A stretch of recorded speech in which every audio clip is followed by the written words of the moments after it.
ये कहानी एक ऐसे बाप की है जिसने अपने ही डॉटर के साथ बहुत ही गलत किया। वो उसे टॉर्चर करता है, उसके साथ शारीरिक संबंध बनाता है और उसी के सहारे ना जाने कितने अनजान लड़कियों को अपने घर में बुलाता है और उसे टॉर्चर करके उसके साथ शारीरिक संबंध बनाता है। आज की कहानी भी कुछ इसी तरह है। और गाइस, वीडियो की एंडिंग को मिस मत करना क्योंकि सारा ट्विस्ट एंडिंग पर ही डिपेंड है भाई, इसीलिए वीडियो को पूरा एंड तक जरूर देखना। तो चलिए कहानी की शुरुआत करते हैं। तो मूवी की शुरुआत में हमें एक लड़की दिखाई जाती है जिसका नाम जॉय होता है और उसके हाथ में एक गन होता है और बैकग्राउंड से हमें वॉइस ओवर की आवाज आती है जिसमें वो कह रही होती है कि बचपन में मेरी माँ ने मुझे हेयर बैंड बांधना सिखाया था, लेकिन आज उसे गन चलानी पड़ रही है और मेरी माँ की मौत 6 साल पहले हो चुकी है। और इसके बाद कहानी फ्लैश बैक में चला जाता है जहाँ पर हम जॉय को उसके फादर के साथ इंटीमेट करते हुए देखते हैं। इसके बाद हम रात को जॉय और उसके डैड जॉन को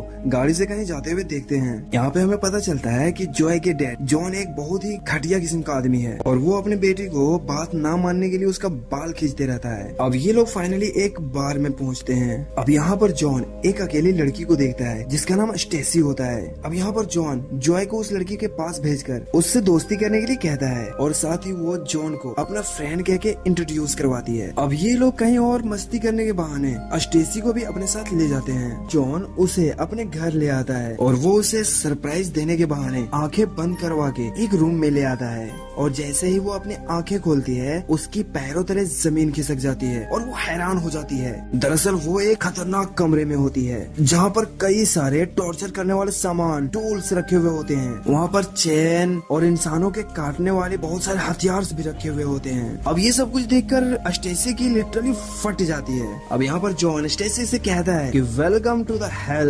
अब स्टेसी यहाँ पर रोने लगती है लेकिन जॉन उसे पकड़ लेता है तो स्टेसी चिल्लाने लगती है लेकिन जॉन उसे बेहोश कर देता है। और तभी यहीं दीवार पे हम बहुत सारी लड़कियों की फोटो लगा हुआ देखते हैं और यहाँ पर स्टेसी का भी फोटो लग जाता है क्योंकि बाकी सारी लड़कियों की तरह स्टेसी का भी इन लोगों ने शिकार कर लिया। इसके बाद हम अगली सुबह हाईवे पे एक और लड़की को देखते हैं जिसका नाम जेनिफर होता है और वो किसी काम की वजह से टाउन की तरफ जा रही होती है, इसीलिए वो एक कार से लिफ्ट मांगती है जहाँ पर उस कार में एक पुलिस ऑफिसर जिसका नाम स्कॉट होता है जो गायब हुई लड़कियों का केस हैंडल कर रहा होता है। अब जेनिफर गाड़ी में रखी हुई अखबार पर मिसिंग लड़कियों की तस्वीर देखती है और वो स्कॉट से इस बारे में पूछने लगती है। यहाँ पर स्कॉट उसे कहता है कि शहर में अचानक से कई लड़कियाँ गायब होती जा रही हैं और वो इन केस में इन्वेस्टिगेट कर रहा है और जल्द ही वो उस खूनी को भी पकड़ लेगा। वहीं दूसरी तरफ हम स्टेसी को देखते हैं जिसे होश आता है और वो खुद को बंधा हुआ पाती है और वो यहाँ पर जोर जोर से चिल्लाने लगती है।